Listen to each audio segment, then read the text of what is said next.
గతంలో మీరు గుంటూరు పార్లమెంట్ అభ్యర్థిగా టీడీపీ తరపున పోటీ చేసే అవి వార్తలు వచ్చాయి. గుంటూరు జిల్లాలో మీకు వ్యాపారాలా లేదా అక్కడ ఏమైనా సన్నిహిత బంధుమిత్రులు అట్లా గుంటూరుతో మీకు బాగా ఏదైనా సంబంధం ఉందా? అవినాభావ సంబంధం. 2014లో పార్లమెంట్ కాదండి, అసెంబ్లీకి.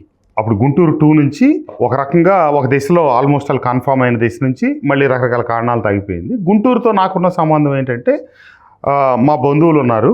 మా చిన్నతనం నుంచి నేను గుంటూరులో చదువుకున్నాను. నేను almost all 4th class 3rd class నుంచి నేను గుంటూరులో చదువుకున్నాను, అప్ టు 10th క్లాస్ అనమాట.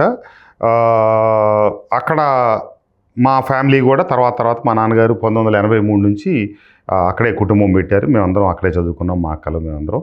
అట్లాగే మా అత్తగారు వాళ్ళది కూడా గుంటూరే. కాబట్టి నాకు అక్కడ చాలా బంధుత్వాలు ఉన్నాయి. సేమ్ టైము నాకు ఒక ఇండస్ట్రీ కూడా ఉందండి, స్పిన్నింగ్ మిల్లు. అది కూడా గుంటూరులోనే, గుంటూరు జిల్లా మన చిలకలూరుపేట దగ్గరలో ఉందన్నమాట. అట్లా అన్ని రకాలుగా నాకు గుంటూరుతో నా స్నేహితులు కావచ్చు, బంధువులు కావచ్చు, అందరితో లోతైన సంబంధాలు ఉన్నాయి. ఆ స్పిన్నింగ్ మిల్లుకి సంబంధించిన బకాయిలు ఆ వైసీపీ గవర్నమెంట్లో మీకు న్యాయంగా రావాల్సిన బిల్లులు రాకపోవటం, అట్లాగే మీరు ఆ రోజున మీ సహచర ఎమ్మెల్యే మంత్రిగా పనిచేసిన జోగి రమేష్కి సంబంధించిన ఆయన బాబాయికి సంబంధించిన బిల్లులు రావటం, మీ ఆగిపోవటం నిజమేనా? ఆ ప్రభుత్వ హయాంలో కావండి, అంతకు ముందు నుంచి కూడా రావాల్సి ఉన్నాయి. నేను ఎలక్షన్లు అయిన తర్వాత ఒక 3 మాసాల తర్వాత, ఇది 2019 ఎన్నికలైన తర్వాత ఇట్లా ఆగిపోయి ఉన్నాయి. మా ఇండస్ట్రీ బాగాలేదు, రిలీజ్ చేయమని చెప్పి అప్పుడు ముఖ్యమంత్రి జగన్మోహన్ రెడ్డి గారిని అడిగారండి. అడిగితే ఆయన ఏం చెప్పాడంటే, ఇప్పుడు రాష్ట్ర ఆర్థిక పరిస్థితి ఏం బాగాలేదు, త్వరలో చూసి చేస్తాను అని చెప్పి ఆయన మాట ఇచ్చారండి నాకు. సరే నేను వదిలేసాను. ఒక 5-6 మాసాలు గడిచిన తర్వాత మళ్ళీ అడిగాను. అడిగితే లేదు ప్రసాద్, త్వరలో చేద్దాం, ఇప్పుడిప్పుడే కొద్దిగా సర్దుకుంటున్నాం కదా, ఒక్కో పథకం అవుతుంది, చేద్దాం అని చెప్పారు. ఈ రకంగా అడగటం జరగటం, వాళ్ళకి నచ్చిన వాళ్ళకి ఇవ్వటం కొంతమందికి. బట్ నాదైతే నేను కరెక్ట్గా ఎన్నికలైన తర్వాత 3 మంత్స్ తర్వాత అడిగారనమాట. అట్లా జరిగిపోతూ ఉందండి. అది ఎన్ని రోజులు కావలేదు. ఈ లోపల ఈ జోగి రమేష్ వాళ్ళ బాబాయ్ జోగి వెంకటేశ్వరరావు గారికి కూడా స్వర్ణలత టెక్స్టైల్స్ ఆర్ సంథింగ్ ఏదో ఒక స్పిన్నింగ్ ఇండస్ట్రీ ఉంది. వారికి దాదాపుగా 12 కోట్లు 13 కోట్లు ఇన్సెంటివ్స్ రావాల్సి ఉంది. అది ఇచ్చారు.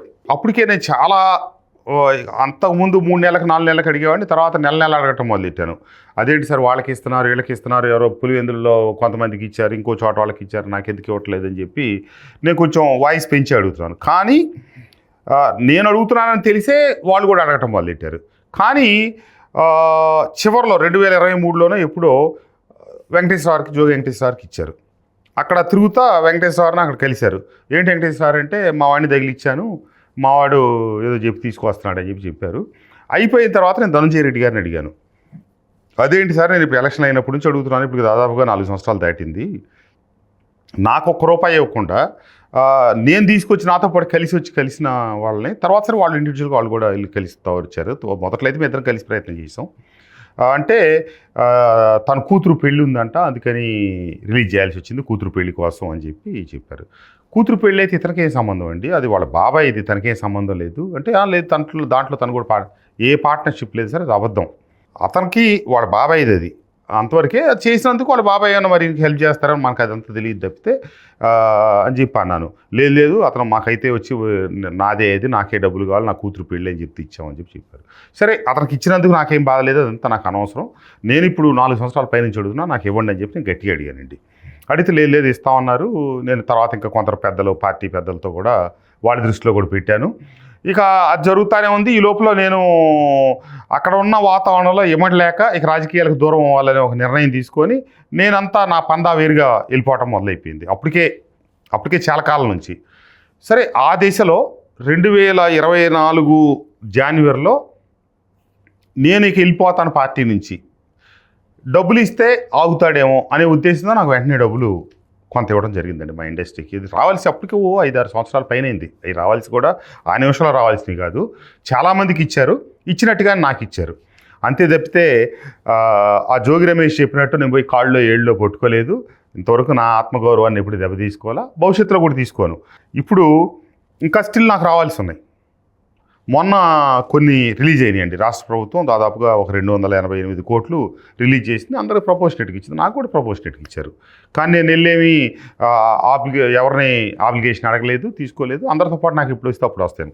అప్పుడు అసలు ఆగిపోయినాయి కాబట్టి, ఎవరికి ఇవ్వట్లేదు కాబట్టి, వాళ్ళకి నచ్చిన వాళ్ళకి ఇచ్చుకుంటున్నారు కాబట్టి నేను అడగటం జరిగింది. చివరిలో వాళ్ళు ఇచ్చింది మటుకు ఏదో రకంగా ఈ డబ్బు ఇచ్చి ఇతను ఆపాలి, వెళ్ళకుండా చూసుకోవాలి అనే ఉద్దేశంతో వాళ్ళు ఇచ్చారు. నాకు రావాల్సిన డబ్బులు నేను తీసుకున్నా కానీ వాళ్ళ దగ్గర దానమో ధర్మమో లేకపోతే ఇంకోటి ఏమీ నాకు ఇవ్వలేదు. వాడు వెదవ కాబట్టి పిచ్చి మాటలన్నీ మాట్లాడుతూ ఉన్నాడండి. మీరు చూడండి, అతను మాట్లాడిన మాటలు చాలా వెకిలి మాటలు, పనికిమాలిన మాటలు అన్నీ మాట్లాడున్నాడు. అది అతని సంస్కారం, అతని విజ్ఞత. డబ్బులు వచ్చిన తర్వాత నేను మారటం అవన్నీ కాదు. అప్పటికే నేను చాలా గ్యాప్ వచ్చేసిందండి పార్టీకి నాకు. నేను దానికి ముందే చాలా వాటిలో నేను పోటీలు చేయనని, ఇదంతా మా కర్మ, నేను వెనకటి తరహా రాజకీయ నాయకుడికి మిగిలిపోయానని ఎన్నో డైరెక్ట్గా నేను మాట్లాడేసి. ఎందుకంటే ఆ వాతావరణం నాకేం నచ్చలేదు కాబట్టి. మీరు హింట్స్ ఇస్తూనే వస్తూ ఉన్నారులేండి. ఓపెన్గా, బహిరంగంగా నేను ఎన్నో పబ్లిక్ మీటింగ్లో మాట్లాడాను.